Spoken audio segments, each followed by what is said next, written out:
सबसे पहला तो बहुत सारे सवाल आए अरविंद के डिबेट चैलेंज से रिलेटेड। सेकेंडली कुछ सवाल है एंटी नेटलिज्म से रिलेटेड, फिर है हेल्थ एंड फिटनेस के ऊपर, और फिर लास्ट में कुछ बेसिक्स ऑफ वीगनिज्म के ऊपर। Hi everyone, welcome to the Q&A session. बहुत टाइम से पेंडिंग था ये Q&A और आप लोगों ने बहुत सारे सवाल पूछे हैं, तो without wasting any time let's get started. तो पहला सवाल तो ये है कि are you excited about Arvind's debate challenge? तो ऑफ कोर्स आई एम, और उसका रीज़न भी मैं समझाना चाहूँगा। मैं पिछले 3-4-5 साल से ये बात कह रहा हूँ कि जो वीगन रिलेटेड एक्टिविज्म है उसको मेन स्ट्रीम में आना चाहिए, चाहे वो बड़े सोशल मीडिया अकाउंट्स हो, चाहे वो न्यूज़ आउटलेट हो।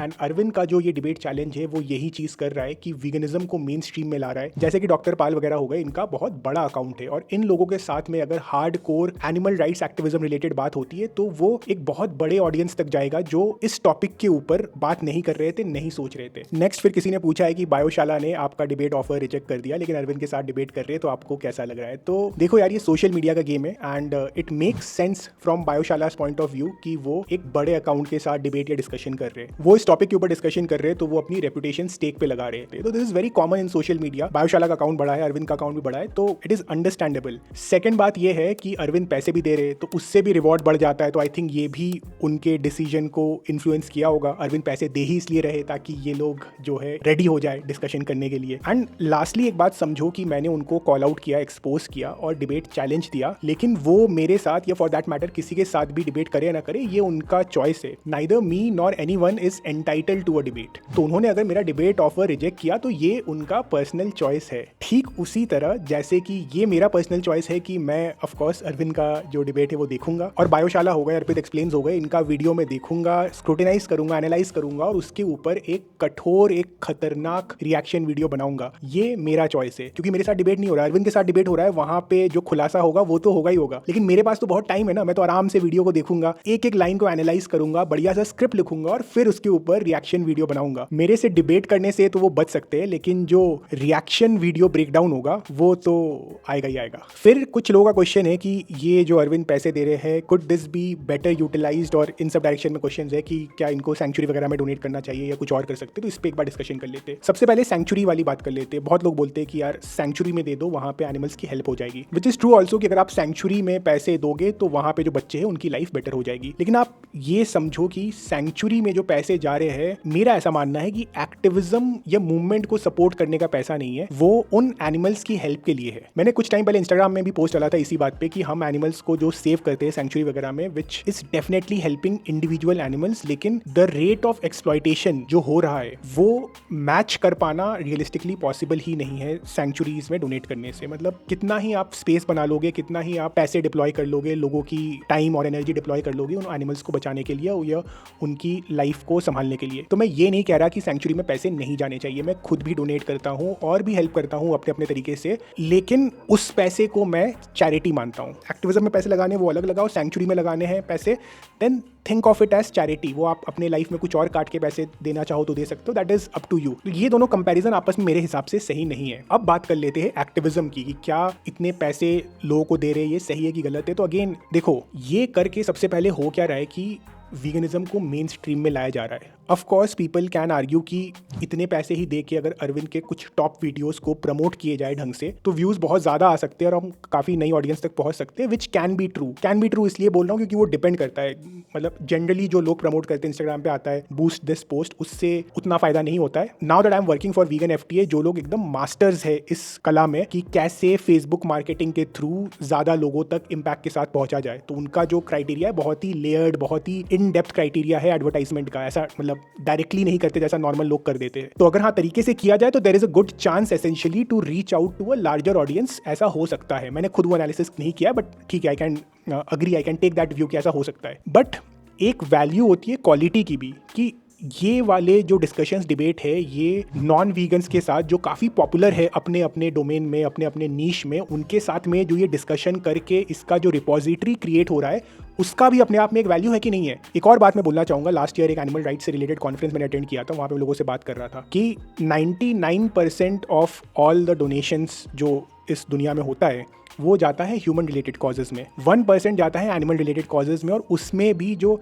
एबॉलिशनिस्ट अप्रोच वाले कॉजेज़ होते हैं कि हमें एनिमल एक्सप्लॉयटेशन हमेशा के लिए ख़त्म करना है, उसमें और भी कम पैसा जाता है। तो मैं इस चीज़ को ऐसे सोचता हूँ कि कभी भी ऐसा कंपैरिजन हमें करना ही नहीं चाहिए कि यार पैसे यहाँ लग रहे हैं, इससे बेटर हमें वहां लगाए क्या। इंस्टेड ऑफ डिसाइडिंग कि पैसा जो है वो लिमिटेड है, उसको 4 चीजों में बांटा जाए, थिंक बिगर कि मैं और पैसे कैसे ले आऊं। इन्वेस्टमेंट बैंकिंग में ये चीज कहते हैं कि आप ये मत सोचो कि जो नेट पूल है वो लिमिटेड है, आप ये सोचो कि आप बाहर से कैसे पैसे ला सकते हो। अरविंद ने भी वही किया, उसको एक आइडिया स्ट्राइक किया, उसने अप्रोच किया कुछ लोगों को, एंड जिनको पैसे देने थे उन्होंने हमसे बहुत ज्यादा एनालिसिस किया होगा कि ये वर्थ इट है कि नहीं है, and they went ahead with this plan.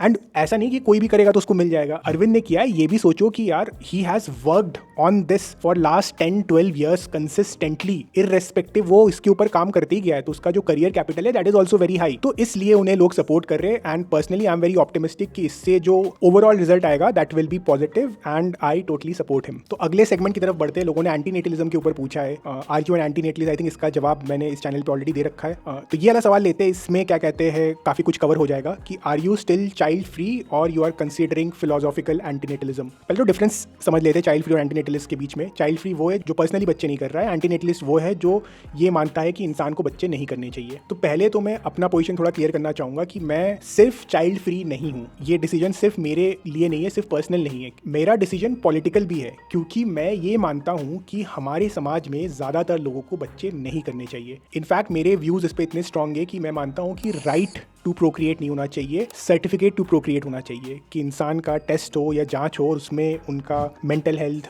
Physical health, financial health, काफ़ी सारी चीज़ें जांच के ये सर्टिफिकेट मिलना चाहिए कि आप फिट हो बच्चे करने के लिए। और जहां तक एंटीनेटलिज्म का सवाल है, मेरा जो डिस्कनेक्ट है वो है एंटीनेटलिज्म के अंत से, इवेंचुअलिटी से, कि आखिरी में ह्यूमंस फेज आउट हो जाएंगे, which is a very theoretical thing, क्योंकि इन ऑल प्रैक्टिकल सिनेरियो वो शायद होगा ही नहीं। उसके मेरे रीजंस है। मैंने डेविड बेंटर की जो किताब है इस टॉपिक के ऊपर, मैंने वो भी पढ़ लिया है, एंड मैंने अपने काफी नोट्स बनाए, एंड बहुत जल्द मैं सोच रहा हूँ इस चैनल के ऊपर किसी एंटीनेटलिस्ट को भी लाऊं और उनके साथ में मैं डिस्कशन करूँ इस टॉपिक के ऊपर, मेरे को और भी कुछ सीखने को मिले। For all practical purposes you can call me an anti-natalist, which is very similar to what Acharya Prashant also promotes। अगर आचार्य प्रशांत की भी आप बातें सुनोगे तो एंटी-नेटलिज्म को प्रमोट करते हैं, लेकिन वो भी, उन्होंने बहुत बार ये बात बोला है कि अगर पेरेंट्स जो है वो उस लेवल पे आ चुके हैं जहाँ पे उनको पता है कि सही गलत क्या है, ऐसे पेरेंट्स अगर एक बच्चा कर रहे तो ही is also fine with that. अगर एक जोड़ा एक बच्चा पैदा करे तो चलेगा। So that's where I am today, and आप लोग लिख के बताना कि आप लोग एंटी-नेटलिज्म को सपोर्ट करते हो कि नहीं करते हो। तो आगे बढ़ते हैं नेक्स्ट सेट ऑफ क्वेश्चंस की तरफ जो हेल्थ एंड फिटनेस से रिलेटेड है। सबसे पहला तो भैया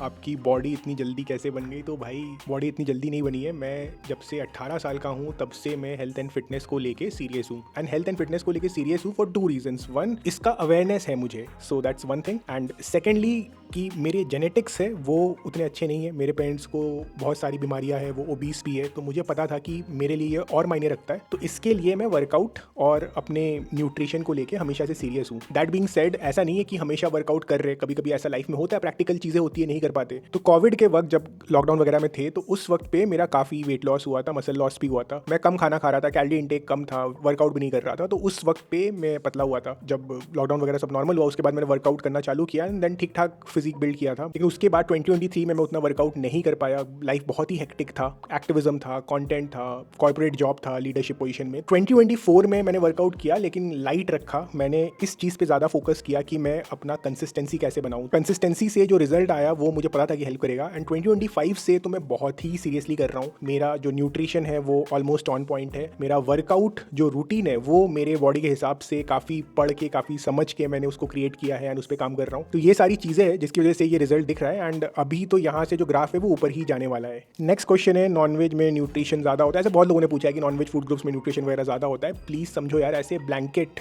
स्टेटमेंट पास करना हेल्थ एंड न्यूट्रिशन में मूर्खता का काम है। आई नो बहुत सारे इन्फ्लुएंसर ऐसी बातें करते हैं कि इस फूड में ये नहीं है, किसी खाने में अमीनो एसिड कोई पर्टिकुलर मिसिंग है, और ये सब बातें यार कोई सेंस नहीं बनाता है। आप इस बात को समझो कि हम कभी भी अपना न्यूट्रिशन सिंगल फूड ग्रुप से नहीं लेते हैं, तो सिंगल फूड ग्रुप को कंपेयर करना डजंट मेक सेंस। आपको ये देखना है कि ओवरऑल आप जो खाना खा रहे हो उसमें मैक्रो न्यूट्रिएंट, माइक्रो न्यूट्रिएंट क्या है, that is the key. Next question इसी के आसपास का ही है, किसी ने लिखा है कि आपके इंस्टाग्राम रील पे देखा था कि आप टोफू 400 ग्राम खा रहे हो, ऐसा तो पॉसिबल नहीं है यार। फिर से यार आप समझो इस बात को, जो भी जिम में वर्कआउट करता है, सीरियसली लड़कों की बात कर रहा हूँ, लड़कियों में भी एप्लीकेबल है, लड़कों में और ज़्यादा एप्लीकेबल है, वीगन नहीं भी है मान लो, हाई क्वांटिटी ऑफ खाना खाना नॉर्मल है। कितने लोगों आप जानते होंगे जो जिम में वर्कआउट करते हैं एंड सुबह सुबह 6 एग वाइट खा लेते, 4 होल एग खाते, ऐसे मतलब 10-12 अंडे खा रहे, कोई मतलब बहुत आउट ऑफ द वर्ल्ड बात नहीं है। आप अपने जिम में जाओ, वहाँ पे आपको 4 लोग आप जिस टाइम पे जाते हो ऐसे मिल जाएंगे। This is acceptable, it is a norm. लेकिन जस्ट बिकॉज एक वीगन जब ये कर रहा है कि टोफू खा रहा है, या वीगन जब कह रहा है कि मैं 200 ग्राम सोया चंक खा रहा हूँ, तो लोग बोल रहे यार इतना तो इंसानों को नहीं खाना चाहिए। अरे ये क्यों हो गया? कौन सा ऐसा रिसर्च पेपर आप दे रहे हो कि जिसमें ऐसा लिखा है कि नहीं खाना चाहिए? मतलब it is a very simple thing यार। कोई भी जिम जाता है उसका 1 या 2 समटाइम्स 3 मील भी ऐसे होते हैं जो very highly optimise for protein होता है। That is a normal thing. And वही चीज़ अगर एक वीगन कर रहा है तो फिर लोग बोलते कि देखो वीगन को करना पड़ रहा है। एक्चुअल में क्या है ना कि ये जो घटिया इन्फ्लुएंसर है इन्होंने भी थोड़ा दिमाग खराब कर रखा है। एक वीगन बंदा जो जिम जाता है या वीगन एथलीट हुआ, जब वो कुछ ज़्यादा खाता है तो आप उसको कंपेयर करते हो एक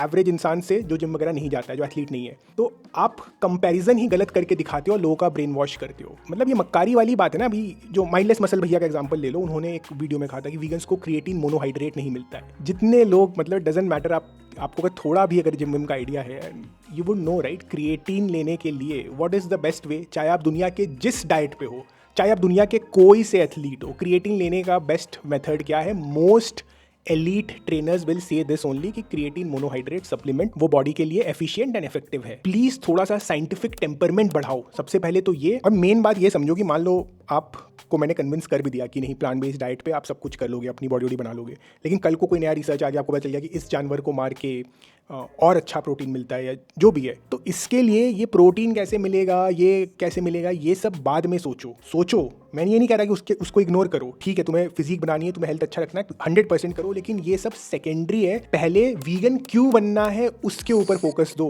वो अगर समझ में आ गया कि नहीं, मुझे जानवरों का शोषण नहीं करना है, ये तो मेरे लाइफ का बेयर मिनिमम है, ये तो मेरे लाइफ का बेस लाइन है, उसके बाद अपने आप सॉल्यूशन मिल जाएगा। तुम अपने आप वैसे लोगों तक पहुंच जाओगे जो ये काम कर चुके हैं, वरना तो बस मक्कारी ही दिमाग में आएगी। तो इसके लिए वाई वीगन को पहले सॉर्ट आउट करो। हाउ वीगन अपने आप सॉर्ट आउट हो जाएगा, इररेस्पेक्टिव कि तुम्हारी लाइफस्टाइल कैसी है। और ये सब कंडीशनिंग का ही नतीजा है। कल को अगर आपको पता चल जाए कि भाई बिल्ली को मार के उसका मांस खाने से, या बंदर को मार के खाने से, या इंसान को मार के खाने से वे प्रोटीन से भी ज़्यादा अच्छा प्रोटीन, अच्छे क्वालिटी का प्रोटीन मिल जाएगा, कि मतलब 50 कैलोरी में कितना ग्राम प्रोटीन मिल जा रहा है, तो आप नहीं खाओगे ना भाई। इसी से रिलेटेड नेक्स्ट क्वेश्चन है, सप्लीमेंट से रिलेटेड। किसी ने लिखा है कि सप्लीमेंट लेने को घर वाले मना करते हैं और ये बोलते हैं कि उनके समय में या दादाजी के समय में तो लोग बिना सप्लीमेंट के इतना हेल्दी रहते थे। तो पहली बात तो ये अपने आप में मिसगाइडेड इंटरप्रिटेशन है कि दादाजी लोग 80 साल तक जीते थे देखो, और आज के ज़माने में देखो बच्चे कुछ नहीं कर पा रही है। This is actually I think it's factually wrong. एक बार मैं चेक कर लेता हूँ, मैंने 2 साल पहले पढ़ा था ये, जल्दी से परप्लेक्सिटी में चेक करते हैं। देख लो ये एवरेज लाइफ एक्सपेक्टेंसी के इंसान कितना जी रहा है, हर दशक ये बढ़ता ही गया है। And that is because of scientific advancement which includes pharmaceutical, vaccines, nutrition and body की नॉलेज कि हमारी बॉडी को इतना विटामिन चाहिए, इतना मिनरल चाहिए, इस प्रकार के न्यूट्रिशन चाहिए, ये सारा नॉलेज। एंड ऑल्सो उसमें सप्लीमेंट्स का भी रोल है भाई। सप्लीमेंट, और ऐसा नहीं कोई बहुत आउट ऑफ द वर्ल्ड चीज़ है यार, सप्लीमेंट है क्या कि अपने बॉडी को एनालाइज किया,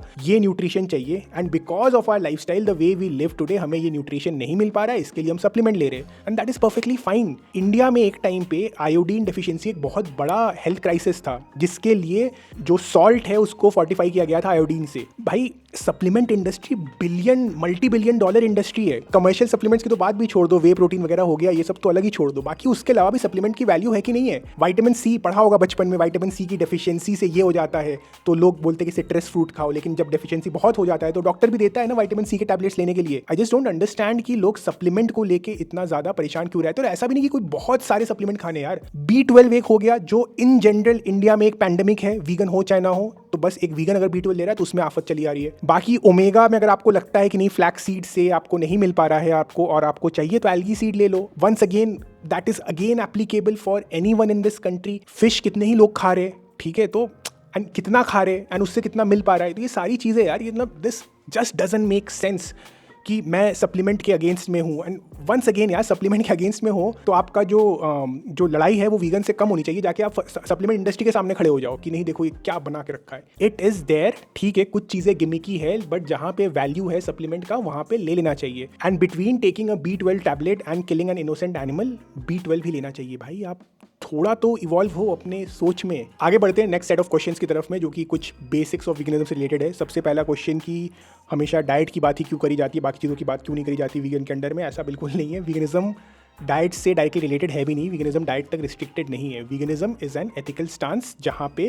जानवरों के साथ जो शोषण कर रहा है मनुष्य, उसको पूरी तरीके से खत्म किया जाए। अब जब ये एथिकल स्टांस ले लिया गया है तो इससे आने वाले जो चॉइसेस होते हैं वो हमारे कंजम्पशन से रिलेटेड है, चाहे वो हम क्या खा रहे हैं, क्या पहन रहे हैं, ये सारी चीज़ें उसमें आ जाती है और वहाँ पे हम वो चयन करते हैं जहाँ पे जानवरों का शोषण ना हुआ हो। नेक्स्ट क्वेश्चन है, how do I convince my parents and family to go vegan, they don't let me leave dairy products. तो सबसे पहले तो अगर आप अपने पेरेंट्स के ऊपर फाइनेंशियली डिपेंडेंट हो तो आप अपने साइड से कोशिश कर सकते हो, जितना पुश कर सको उतना करो। बट अगर फिर भी वो नहीं मान रहे देन ठीक है, जब तक जितना आपके हाथ में, जितना ट्राई करना आप करो। और उसके बाद जब आप अपने घर से बाहर निकल जाओ तब आप पूरी तरीके से प्लांट बेस्ड डाइट पे शिफ्ट हो जाओ। एंड वीगन तो आप एक तरीके से मैं बोलूँगा आप हो ही हो, क्योंकि आपको वो जो अगर आप कह रहे हो कि डेयरी प्रोडक्ट आपको ज़बरदस्ती खिलाया जा रहा है, आपने पूरी कोशिश कर ली है, जितने आपने घर पे नखरे कर सकते थे कर लिए हैं, आपने घर वालों को जो वीडियो दिखा दिए हैं, ये सब करने के बाद भी अगर वो आपको मतलब आपकी आज़ादी छीन रखे, आपको अगर वो डेयरी प्रोडक्ट्स खिला रहे देन दैट इज़ ओके। मतलब एथिकली आप वीगन हो, ठीक है। कंजम्पशन में कुछ चीज़ें बची है, वो जब आप घर से बाहर निकल जाओगे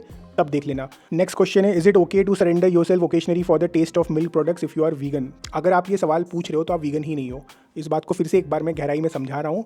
वीगन का मतलब ये नहीं है कि प्रोडक्ट छोड़ा कि नहीं छोड़ा, समझ रहे हो? वो प्लांट बेस्ड डाइट हो गया, वो एक लाइफस्टाइल हो गया एक तरीके से कि मैं लेदर जैकेट नहीं पहन रहा हूँ। लेकिन वीगनिज्म बहुत फंडामेंटल लेवल की चीज़ है कि आप एनिमल्स को अब उस नज़रिए से देख ही नहीं पा रहे हो कि वो इंसान के सेवन के लिए बने हैं। तो इसके लिए जो वीगन बन जाता है उसके लिए ये सब सवाल एप्लीकेबल ही नहीं होता है कि आपका फेवरेट फूड आप मिस करते हो कि नहीं करते हो, या फिर आपको कभी कभी मन नहीं करता है कि जाके आप लखनऊ के गलावटी कबाब खा लो, कभी मिठाई खा लो, चॉकलेट खा लो। नहीं करता है भाई, नहीं करता है, क्योंकि हमारा माइंडसेट ही अब वैसा नहीं बचा है। हम उस एक्सपीरियंस को जिसको कि हम पास्ट में चेरिश करते थे खाना खाते वक्त, अब वो हम नहीं सोचते उस नजरिए से। तो ये हमारी साइड से कोई त्याग नहीं हुआ है कि अरे हम तो अपने आप को रोक रहे। आप ये बात किसी भी एथिकल वीगन से पूछ लो, हर इंसान वो यही बोलेगा कि वो जो टेस्ट का एक्सपीरियंस था अब वो बहुत छोटी चीज हो गई है। हमको एक्चुअल में घिन आती है अपने पास्ट सेल्फ से कि हम उस चीज में पार्टिसिपेट करते थे। किस्मत की बात ये भी है कि टेस्ट के लिए अगर आपको आज की डेट में कुछ खाना है या कुछ करना है देन ऑलमोस्ट हर चीज का टेस्ट रिप्लेसमेंट है, अगर आपके लिए टेस्ट इतना ही इंपॉर्टेंट है। लेकिन ये मानसिकता कि एनिमल से प्रोडक्ट आता था वो मेरा टेस्टी फेवरेट प्रोडक्ट था और अब मेरा मन करता है कि वापस से मैं थोड़ा सा ही एक्सप्लॉइट कर दूं एनिमल को, वो प्रोडक्ट खा लूं, ये मन किसी वीगन का नहीं करता है। मैं लिख के दे सकता हूं आपको, किसी भी वीगन का ऐसा मन नहीं करता है। नेक्स्ट किसी ने लिखा है कि vegan milk is so costly, what should I do? तो अगर आपको वो कॉस्टली लग रहा है इन दैट केस आप घर पे बना लो।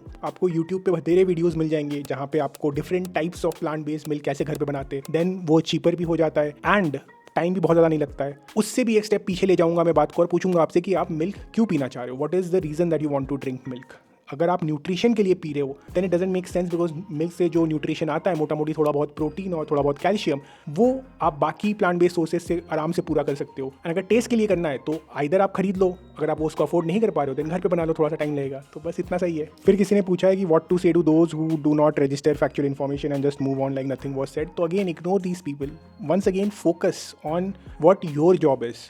योर जॉब इज कि आपको अच्छे से इन्फॉर्मेशन प्रेजेंट करना है to the best of your ability, अपने कम्युनिकेशन स्किल्स को इंप्रूव करना है, अपने आर्ग्यूमेंट के स्किल्स को इंप्रूव करना है, फैक्ट्स एंड फिगर्स आपको पता होने चाहिए, ठीक से बात कर सको, सामने वाले को इन्फॉर्मेशन देने में आपकी साइड से कोई कमी ना हो। उसके बाद उस इन्फॉर्मेशन के साथ वो क्या कर रहा है then that is on them. ये बात मैं बार बार इसलिए कहता हूँ कि मैंने बहुत वीगन्स को भी देखा है जो इन्फॉर्मेशन प्रेजेंट करने में उतने सक्षम नहीं होते। मैंने देखा है, अपने आंखों से देखा है स्ट्रीट एक्टिविज्म में, डिस्कशन में, लोग जो बात हो रही है वो उसका कोई सर पैर नहीं है, कोई ऑर्डर नहीं है, कभी कुछ बोल रहे कभी कुछ बोल रहे, कहीं से कुछ घुमा दे रहे और बोले जा रहे 5 मिनट तक, कोई भी चेक नहीं कर रहे सामने वाला उसकी बात सुन रहा है कि नहीं सुन रहा। तो ये सारी चीज़ें हैं जो कम्युनिकेशन स्किल्स, अगर आपने कभी कोई भी एडवांस कम्युनिकेशन स्किल्स पे कोई लेक्चर वगैरह लिया हो, किसी ने MBA किया हो, सेल्स वगैरह पढ़े हो, उसमें ये सब सिखाया जाता है कि कैसे बात किया जाता है। तो that is something that we need to work on ourselves. बाकी सामने वाला उसको रिसीव कर रहा है नहीं कर रहा है ये उसका हिसाब किताब है, आप उसमें ज़्यादा मत दिमाग लगाओ। फिर किसी ने बोला है please debunk Ahimsa milk and the fake vegans who talk about excess milk is if vegans can keep cow well etcetera. तो ये क्या कहते हैं, इसके ऊपर मैंने एक बहुत डिटेल वीडियो बना रखा है और मैं एक लाइन में क्लियर कर दे रहा हूँ, देयर इज नथिंग एज अहिंसा milk for all practical purposes, ऐसा कुछ होता ही नहीं है। And like I said earlier, veganism है ही क्या कि हम जानवरों को एक वस्तु की तरह, एक प्रोडक्ट की तरह नहीं देख रहे। तो मिल्क मतलब क्या ही हुआ, मिल्क मतलब हुआ कि हम उसको मिल्क मशीन की तरह देख रहे हैं। तो ये जो बात है एक्सेस मिल्क का, these are all fabricated stories और realities created in such a way जहाँ पे इंसान इन जानवरों का दूध छीन ले, चुरा ले और साथ में अपने आप को एक मॉरली अच्छा इंसान भी कह रहे कि नहीं देखो हमने तो गाय के अडर से उसका एक्स्ट्रा मिल्क निकालना था तो इसके लिए निकाला। एक नेचुरल कंडीशन में गाय उतना ही दूध बनाती है जितना उसके बछड़े के लिए चाहिए होता है। कभी एक्सेप्शन हो गया तो बात अलग है, जैसे इंसानों में भी होता है कि दूध का प्रोडक्शन किसी माँ से कम या ज़्यादा हो रहा है। बट इंसानों ने क्या किया है, पहला तो इन बच्चों को उनका हिस्से का दूध नहीं मिलता, और दूसरा ओवर द ईयर्स इनको जेनेटिकली मॉडिफाई किया है कि वो इतना ज़्यादा अब दूध दे रही है। और इंसान बोल क्या रहा है कि हम उनके अडर से दूध नहीं निकालेंगे तो उनको इन्फेक्शन हो जाएगा। मतलब कितना आप झूठ बोल रहे हो कि इन्फेक्शन से बचाने के लिए आप दूध निकाल रहे हो। आप तो बस इसलिए दूध निकाल रहे हो ताकि आपका मुनाफा हो। That's it, there is no ahimsa milk, nothing of the sort. ये कोई एग्जिस्ट ही नहीं करता है। मैंने बहुत कैलकुलेशन करके भी देखा है कि अगर अहिंसा मिल्क जनरली कोई एक ऐसा टाइप का अगर आप डेयरी फार्म होगा वो सस्टेनेबल भी नहीं होगा। तो वो वाला वीडियो पक्का देखना, that will give you more insight. So that's it from my end. अगर आपके और भी सवाल है then feel free to drop them. बीच बीच में मैं ये आस्क मी अ क्वेश्चन वाले सेशंस रखता हूँ ताकि आप लोग की जो क्वेरी है वो मुझे डायरेक्टली पता भी चल सके और मैं उसको एड्रेस कर सकूँ। तो whenever I put that up on Instagram और on YouTube community post, please put in your questions there. And YouTube comment में भी आप क्वेश्चन डाल सकते हो, वहाँ से भी हम क्वेश्चन उठा लेते हैं। And thank you so much for watching this video and thanks to all our supporters. And until we meet again, this is Shivam signing out. नमस्ते।